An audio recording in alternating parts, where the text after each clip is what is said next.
I'm Aaron from PhoneDog.com, and GSM devices, when they're unlocked and they're hanging out in the PhoneDog offices, well, they're bound to get thrown in a dogfight. I've got two awesome GSM devices that are unlocked in my hands right now. One of those is the LG Optimus 4X HD. Now, this thing isn't available in the States just yet, but it's packing some pretty killer specs considering that it's LG's flagship smartphone. It's got a quad-core processor, an 8-megapixel camera, a big 4.7-inch display, and more. And then you have the Samsung Galaxy Nexus with Jelly Bean. So it's the GSM one with Jelly Bean, dual-core TI OMAP processor, a 4.65-inch display, but it's packing the latest build from Android. Which one of these is the best? We're going to find out in the dogfight, but first, some love to Best Buy Mobile for hooking us up with phones like this for use in our One Paw Bandit giveaway game, which we turn around and give to you on the site. When you go into Best Buy Mobile to get any device, any smartphone, you'll walk out working. They'll help you set up your email, your web, your contacts, and more, so when you walk out the door, you're good to go. Let's take a look. Optimus 4X HD,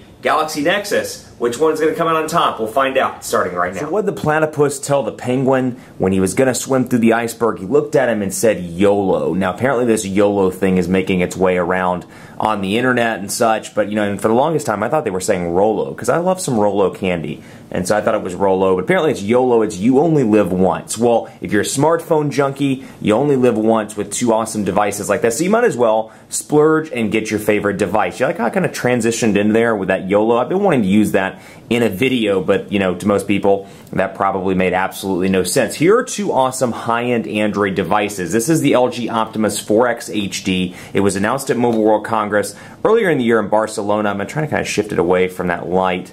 I don't know if I'm going to be able to do it so well, but that light that's shining above me in the office. But announced at Mobile World Congress in Barcelona, packing a nice spec list as well. It's got a 1.5 gigahertz quad-core NVIDIA Tegra 3 processor, a 4.7-inch IPS HD display, 720p, an 8-megapixel camera with 1080p HD video recording, a front-facing shooter, and it's packing Android 4.0. Now, where it's notable here, you know, LG's kind of flopped, for lack of a better word, in the US. You know, they had the G2X. The G2X was pretty decent, not getting updated, and kind of a one-hit wonder on T-Mobile. We've seen the LG Spectrum, and you know, it didn't really receive that traction, nor did the Nitro HD. So it's nice to see the Optimus 4X HD. We don't really have any word as if it's coming to any carrier, at least in this form, but it's a nice smartphone. It's packing a 2,100 milliamp hour battery. It's got the specs. It's got the hardware and the software, and with LG's user interface, it's received an overhaul, and it can definitely compete with TouchWiz, Sense 4, and some of these other stock Android at that, and some of these other more mature versions of Android. Then you have the Samsung Galaxy Nexus over here. This is the global version, so it is global device to global device. Neither one of these are available from carriers in the US, but this is the global build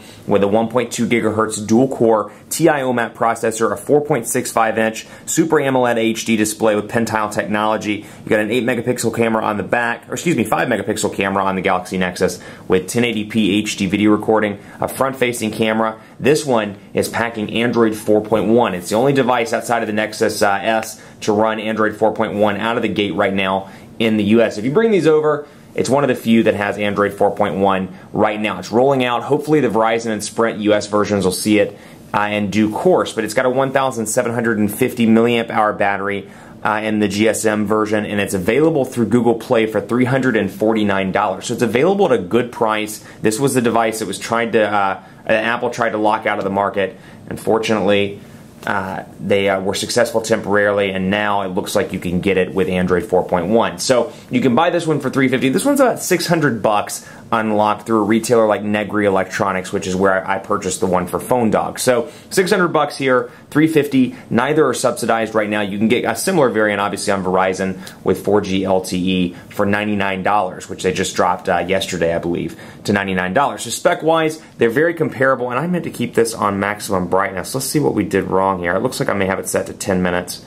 Yep, okay, so I have it set to 10 minutes. But we'll take a look here. Stock Android 4.1, Android 4.0 over here with LG's custom user interface. Now, LG's user interface has received an overhaul, so if you're thinking from the Revolution or the Spectrum or the Nitro HD days, take a look at this again, kind of throw out some of your perceptions of LG, because they have made a notable improvement here. For example, take a look at apps. This is what the menu interface looks like. And first, let's take a look at some of the hardware things. You get a volume rocker over here on your left side. On the bottom, you've got a a micro USB charging port. 3.5 millimeter headphone jack is up here. I don't know what I was thinking. It's up at the top.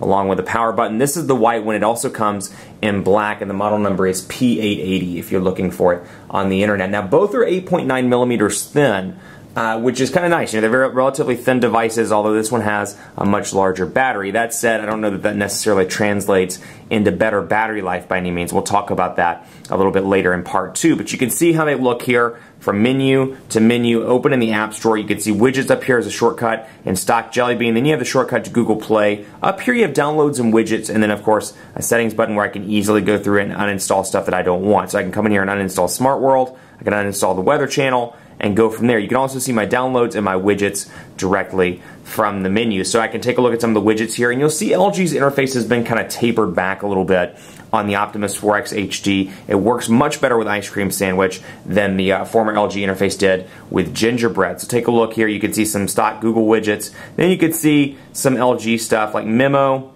You can see Music Player, some of these different ones. Weather, of course, Yahoo Weather. And then I've got some widgets from the applications that I've downloaded. Over here, all stock Google, but take a look, for example, let's just have a look at the Gmail widget, and we'll bring it out to one of the screens over here. 5 home screens on this device, which we'll talk about in just a second. Bring up the inbox here, and I can customize the size by coming through here. We'll change the size, and you'll notice the fluidity. Now, Android 4.1 Jelly Bean has something running under the architecture called Project Butter. Basically, Android developers realized, or Android creators of Android at that, realized that it was an issue. That, you know, even with Android 4.0, with these quad-core, super powerful processors, there was still some lag. Project Butter aims to reduce or eliminate that lag entirely, so Android is as fluid as other smartphone operating systems on the market, Windows Phone, iOS, etc. Huge improvements over here. I do notice a difference from Android 4.0 to Android 4.1.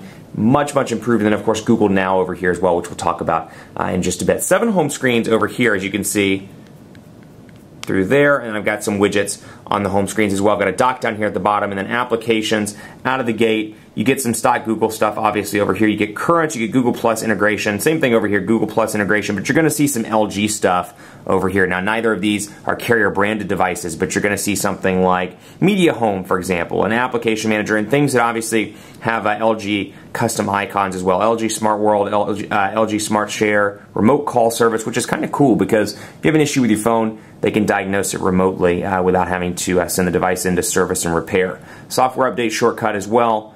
And then, of course, all the icons have been kind of customized. Now, there are some personalization options which I really like in the 4X HD, which we'll get into in just a second. I feel like we're getting into everything in just a second, so my apologies for that. But it's hard to see on the white version, but there's a back button, a home button, and then a menu button right here. So you don't get the recent applications button like you do on Jelly Bean. And of course, these are on-screen buttons in comparison to capacitive buttons down here at the bottom. From here, you can change the theme, the home screen, the lock screen, system settings, and more. So just to give you a comparison between settings, menus, and then of course notification bars. Take a look up here. This is the Android 4.1 Jelly Bean notification bar. There are some changes as opposed to the older versions like this, but then up here you have your shortcuts, and what I really like about the LG version, you can edit this. So let's say NFC is really important to me. I want to bring it up here to the top, and then when I go back, you'll see that NFC has been moved over. So I can kind of customize my notification bar as to what's most important to me, and then of course, in typical Ice Cream Sandwich and Jelly Bean style, I can get rid of them by swiping.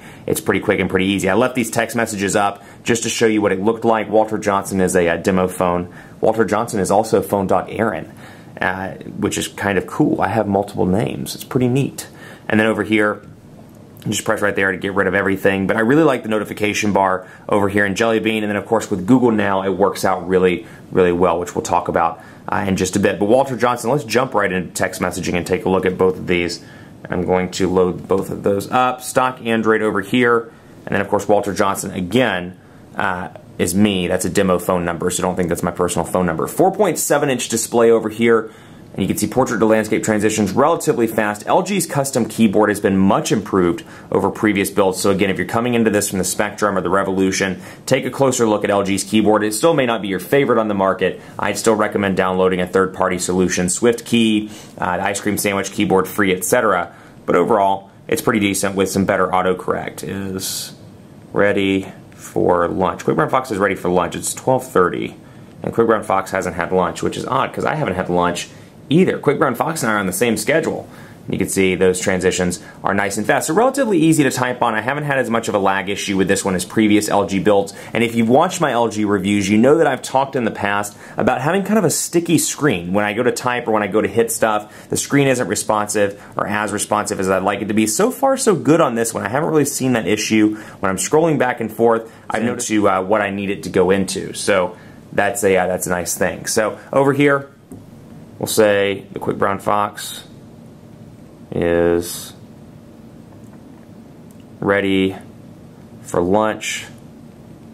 And then, of course, Portrait of Landscape transitions a little bit faster in Jelly Bean than they were in stock Ice Cream Sandwich. But again, you got the similar kind of interface look and feel over here. And then this is the Jelly Bean keyboard, which is very similar to Ice Cream Sandwich. Now, also notice that the on-screen buttons change. So you'll notice instead of showing a back indicator, it now shows a down indicator to remove the keyboard, then switches to back. So it's a dynamic on-screen key that changes depending on what application you're actually in. So let's take a look at web browsing as well, actually, which may be hard. Let me throw these on Wi-Fi and do that in part 2, because AT&T reception is pretty spotty in my office, and that's unfortunate. So I have to kick those onto Wi-Fi and get it to go from there. But let's take a look at the phone application on both of these devices. And forgive me while I pull these away. I was using these to make test calls the other day to test the reception, and they have some personal numbers in them. But you can see the differences here. Again, search, call, and then your menu button, which, you know, again, kind of a frustration with Jelly Bean and Ice Cream Sandwich. It moves around depending on what application you're in. So you notice the settings button, it's kind of a right-click button, and it's down in the bottom here. You'll notice when we go into Gmail, for example, it's up here, or it's actually down in the bottom as well. But let me find one that goes to my example. Let's maybe do TweetDeck. Is the TweetDeck one? Yeah, so you can see it's down here in the actual on-screen buttons area as opposed to up in the top. So it kind of moves around as opposed to being in one static place. May not be a point of contention for you. It's just kind of frustrating for somebody that's a little bit OCD, like I am. I'm not afraid to admit it. And then you've got your buttons here, 4.65, 4.7 inch display. No real difference in terms of ease of use when it comes to typing on the display or dialing numbers. It's all relatively easy thanks to large displays.